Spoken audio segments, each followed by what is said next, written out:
Hi! You're listening to Chicks to Go. Oh, ayan na, hi. Game? Gusto mo hey kasi farm.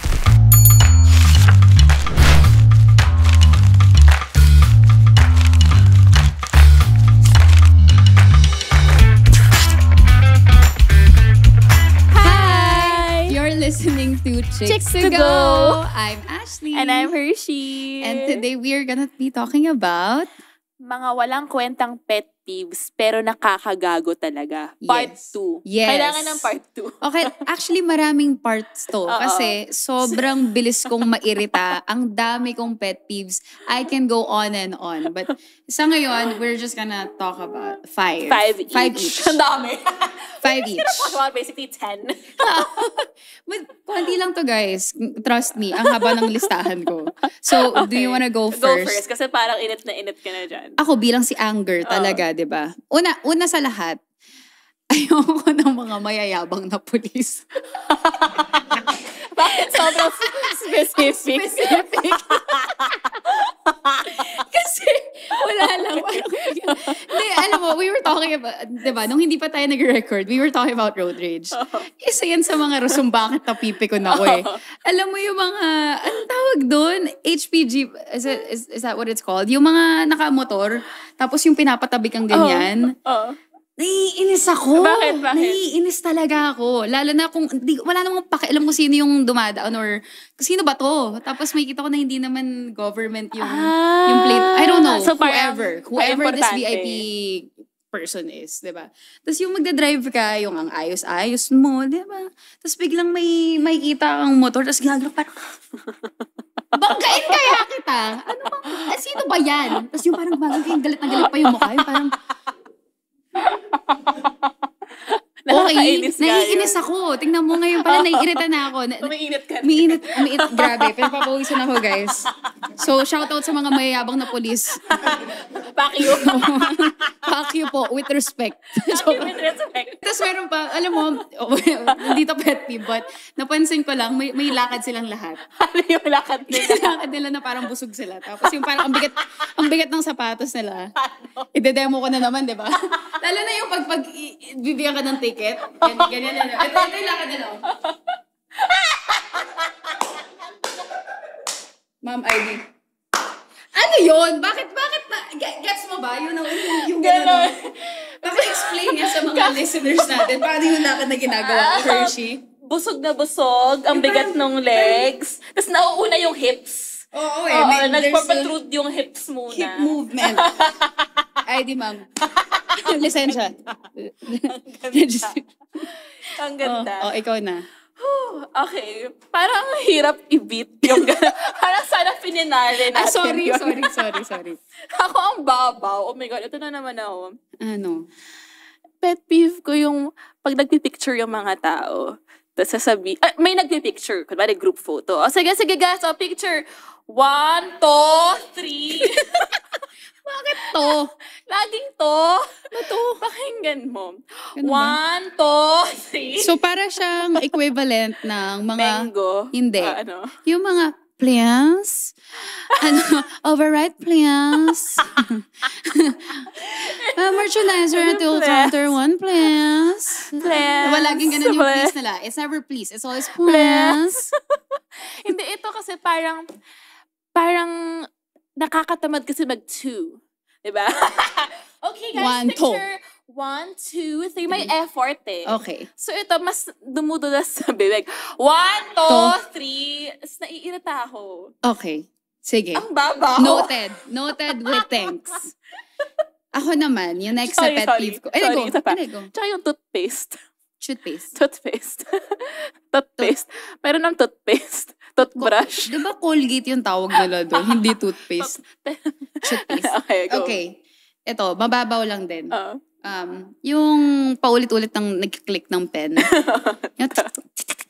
Parang ako, sasaksakin na kita kung hindi ka titigil dyan. Oo, nakakainis nga.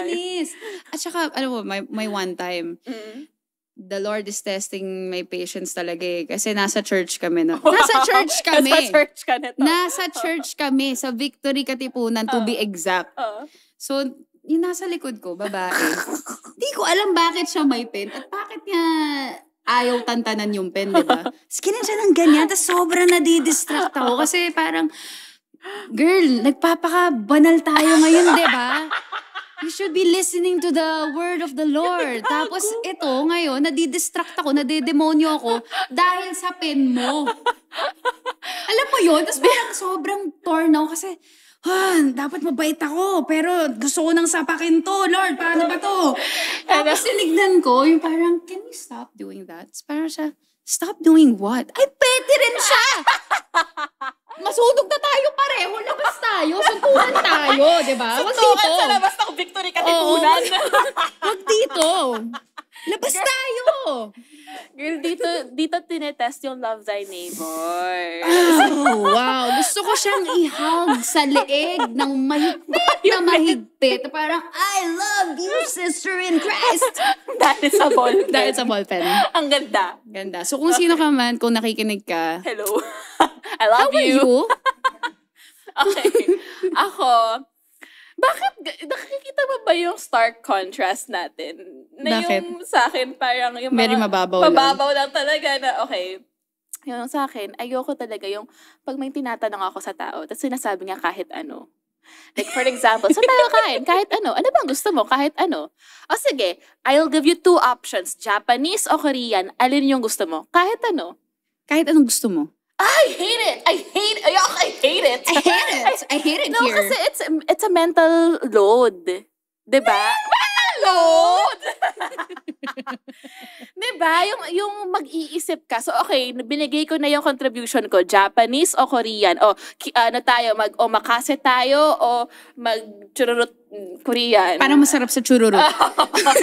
Oh, ito na yung gusto kong kahit anong dalawa. Ikaw naman, pumili sa dalawa. Sige. Kahit ano. Oh, noted. I hate it. Oh, okay. Got it. Damn. Like, parang make up your mind, especially if it's on a date. Oo. Like, true. if you're gonna take me out on a date, gusto ko may initiative ka. May Exactly. plano ka. Exactly. Oh, shout out sa dinedate ni Hershey. Ayusin mo, wag mong sabihin kahit ano. So, balik tayo. Balik tayo dun sa douchebag. So, Hindi na police. hindi na police. Hindi na police. Ito na yung mga, alam mo yung mga douchebag na nakatikim lang ng pera, kala mo na kung sino. Tapos Gets. yung like mga new money na Gets. Yeah, ang hilig okay. mang name drop. Oh my God, cringe. Yung kahit ano kasabihin, Parang, may ina-name drop. kala mo ba kinagwapo mo yan? Cringe Parang, kanina. ako nga, nakita ko si ganito eh, si ganito. Oh, talaga? Parang, wow, pare, ang cool mo. Dami mong kilala. Tapos yung ang mas nakakaasar Dahil niya pa pa doon. phone book. Oo, tsaka mas nakakairita doon. Yung name drop niya, kilala ko naman. Parang, let's try again. You know, like, this is not impressing me. So like, anong ire-react ko doon? Tapos yung mga formang sobrang, yung branded, yan. Tapos yung aangas, parang, pare, bili tayong bote, kuha tayong table, pare, akong bahala sa inyo. Alam mo. Yun. Tapos hindi, meron pa yung ang lalakas ng boses. Oh. Yung parang, ba't naka loudspeaker ka? Yung ang ingay mo. Tayo Yung yun eh. hindi, may iba kasi na, alam mo yung ingay niya na hindi tugma. Or yung, parang siyang equivalent ng mga tatay na nakikipag-usap, tapos ang lakas. Oh, pare, punta kami dyan mamaya, habang namin dito sa ganito. Alam mo yung parang, ano to, kailangan kasama kami lahat sa conversation mo. Yung gets mo ba? Gets. Yung tono ng boses na parang, Gets. baba tayo dito. Gets. Yun. Speaking of yung tao na gusto nagyayabang kung anong meron siya, kilala niya. Meron ako naka-date before, first date. Tapos sabi niya, oh, so you work in showbiz. Oh, I have a director friend kasi. Tapos she called me to ask if she can shoot my car because I have a sports car. Okay. Tapos, ang sabi mo? Oh, Oh. good for you. Nice. Oh. Fantastic. Fantastic. Spectacular. Wow. 1, 2, 3. Wow. Okay, so we're just a bunch of haters, guys. Hindi kasi, you know what, okay, para lang ma-defend natin yung sarili natin. Iba kasi ang confidence sa arrogance. Kaya naiirita tayo kasi mayabang ka. When actually, yung people who actually got it, they're not flaunting or like they're not loud. Diba? Kasi secure sila eh. Like, I don't need to prove myself to people. Pero itong mga maiingay, yan pa yung wala naman talaga. Puro hangin, puro yabang lang. Kaya nakakairita. Tama. Exactly. Tama. So, okay, next. breathe in muna tayo. Okay. Parang kailangan ko mag-yoga after this episode. Next. Ito. Medtive ko siya. Yung may taong magtatanong.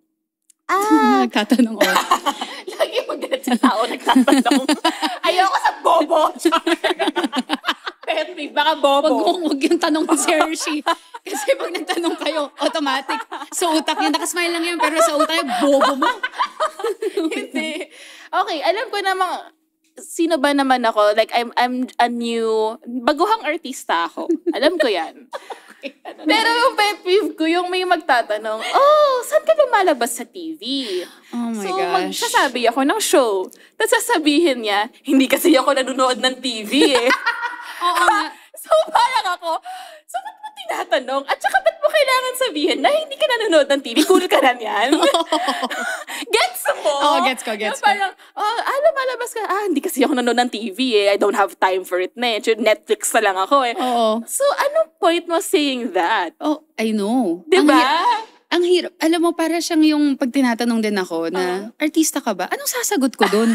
Yung parang, kasi pag sinagot ko na oo, saan ka lumalabas? Di kita kilala eh. Di rin naman kita kilala eh. So parang, alam mo yung gano'n. So sabihin ko, pag tinatanong ako, artista ka ba? Hindi ko alam.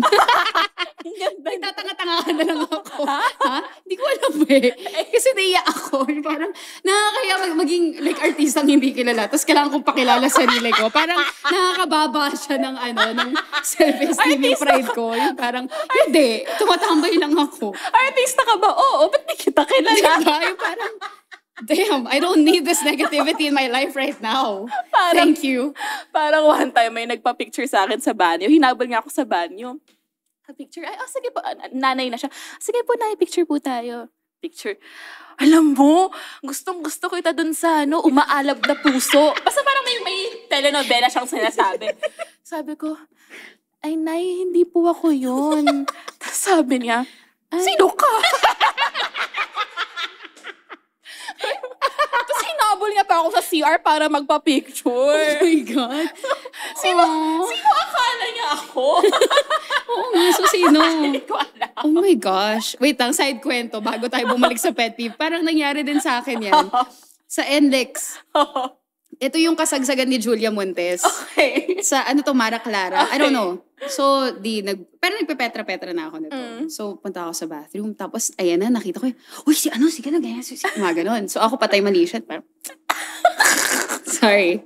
Guys, kalma, ako lang to. So, banyo ako. Paglabas ko, nakahanda na yung phone. Diba? Parang, ay, pwede po bang magpa-picture? Ako diba, yeah, sure, of course. Picture, ganyan. Ganda-ganda ng smile ko, diba? Grabe, fans na fans niyo po kami, Julia Montes.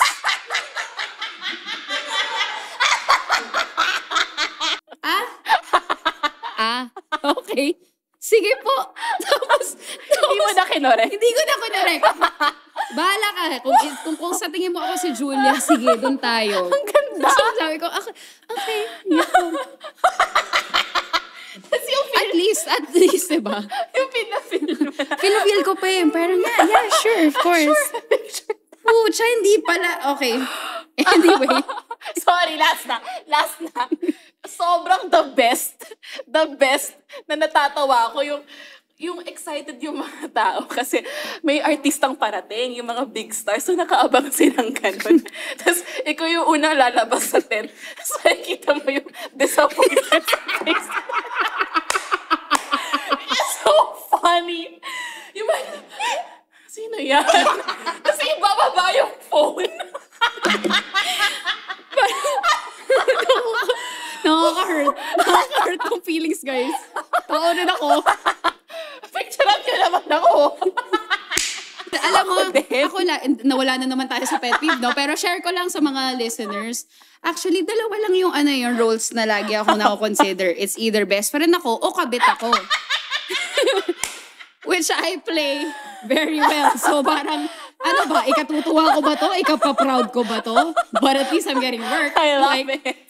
What am I Pays the today? bills. Am I a hoe or am I a best friend. Diba? Ganda. Yan lang. Ganda. Okay. Ito yung laging naka-phone na hindi naman dapat. Okay. Na-mention nyo rin ng team natin na same tayo ng mga pet peeves. But nakaka-distract kasi. Like, example, sa sinihan, di ba? Kaya ka nga nandun para manood ka. Tapos, phone ka ng phone. Kasi para nakaka-distract na nakikita ko yung screen nag-glow, di ba? Tapos makikita ko pa kung anong ginagawa mo. Bilang marites ako, pucha, mas pinapanood pa ko pa yung ginagawa mo kaysa sa movie. Ano ginagawa niya? Mag-Facebook, tapos babalik dun sa text, may-reply, tapos may isa-search siya, tapos babalik siya sa Instagram. Parang, ano ba? Ano bang ginagawa mo bago ka mag-movie? Ba't hindi mo yung ginawa kanina, di ba? Tapos meron din, or just anywhere in general. Lalo pag nagde-date, doesn't have to be like yung romantic date or kahit with just friends. Pero yung laging nasa phone, naiintindihan ko yung may mga times sa, wait na nga, ganyan. Pero yung the whole time, it's just so, rude to me. Tama. Yun. Na parang, why not be present? Yeah, parang walang respect sa mga tao. So be respectful. Yeah. Be mindful, be Yeah. very respectful. Tama. Ito na. Go, last. Last na to. Kasi ang dami nating side kwento Save the best for last. Pet peeve ko yung hinahawakan yung aso ko nang hindi nagpapaalam. Akala ko kung anong hinahawakan sa'yo. Parang nahuli yung Parang hinahawakan yung ass ko nang hindi nagpapaalam. Parang ano? Wait. Back it up. So, Yung aso. mukha mo. Oo, aso. Okay. Okay. So, Okay, bit ko yung aso ko. Tapos biglang may gaganon sa aso. ano naman idea mo sa akin? Sabi ko na nga ba, pupunta na tayo dito. Ano? Biglang ginaganon yung aso mo. Ba't naman ganun? Nangangagat yung aso mo? Hindi. I-train mo para kagatin niya. Para mag-aso. Oo. Ba't mo hinahawakan aso ko? Hindi ko alam kung malinis kamay mo kasi yung aso ko malinis. So, ano ginagawa mo? Hindi ako Hawakan mo rin, di ba? Hinawakan yung aso mo, hawakan mo rin. Walang paalam. Parang, wala. Ganun lang talaga. Si Poop ba hinahawakan ng mga tao out of Siyempre, nowhere? nagpapaalam sila. Buti nagpapaalam sila sa'yo. So, ba't di sila nagpapaalam sa... Do I give off that vibe that you can just touch my dog anytime you want? Oo nga, no? So, paano natin mako-conclude? Ewan ko. Or, So, anong gagawin ko? Paglalabas ako with my dog, what do I do for people? yun nga yung advice ko. Pag hinawakan yung aso mo na hindi nagpaalam, hawakan mo rin sila.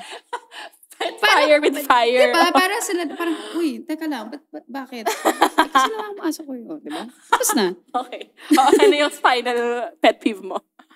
Yung mga hindi nagka-claygo. Tama. Yung iiwan lang lahat ng kalat. Oo. Yung sobrang kalat pa. Yung ano to, bakit ganyan kayo kumain? Oo. Tapos yung may butil-butil pa ng rice, tapos may hulog na gravy or ketchup or I don't know, yung ang lagkit, tapos ang kalat, ang dumi. Tapos sasabihin, hindi, sila naman maglilinas. Hindi ganun yun. Tama. It's called courtesy, decency.